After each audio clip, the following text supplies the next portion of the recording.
Hey, this is a video response to Samoldji talking about what is a villain and how you make villains. I'm going to talk about how a game that I'm in right now, or that I'm running right now, Changing the Lost. How I made a villain in Changing the Lost is I introduced the changelings were neonates or newly changed. And they didn't have anywhere to turn, they didn't have anywhere to go. So they turned to an anonymous note that they got when they woke up. And it was you know, their savior. You know, he brought him in, and there's three big villains, or four towards the end, but the three, one doesn't know it's a villain because it's been, you know, manipulated, but then the two are brothers. The people, that was my big twist in the game. Is I had the people that took him in, they thought that they were the biggest savior.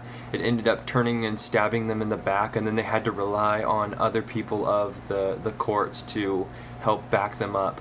And then a villain is also someone that they're not really easy to get to. You know, if a villain's really easy to get to, its chances are he's gonna get assassinated, or you know, the players are gonna run up and try to beat on him, and probably fail. You keep him at a distance, but you keep him there. You keep him in part of the story.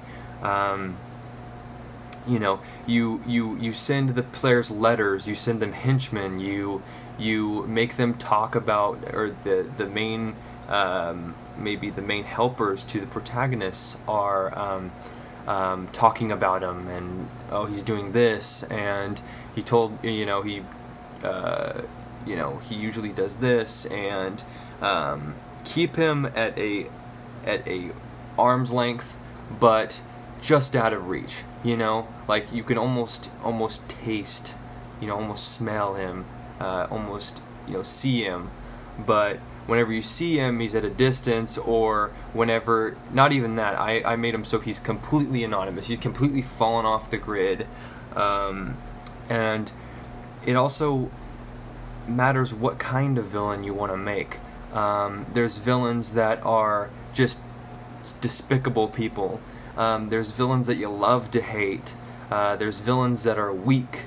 There's villains that are, you know, and there's 1,000 different examples, but it also matters on what your players, like with this, what their vices are. Maybe feed off their vices, maybe manipulate them that way. Like the other, there's this turning point where one of the court members thinks they murdered their mother, but in turn he really didn't. He just was persuaded into thinking that he did, so that he would fall on the villain's dark side, you know, on his, you know, he'd fall and ally with him. So if you have any questions about villains that I've done in the past, villains that I'm going to do in the future, or the current big two villains, I'd say, that is my take on what a villain is. Okay.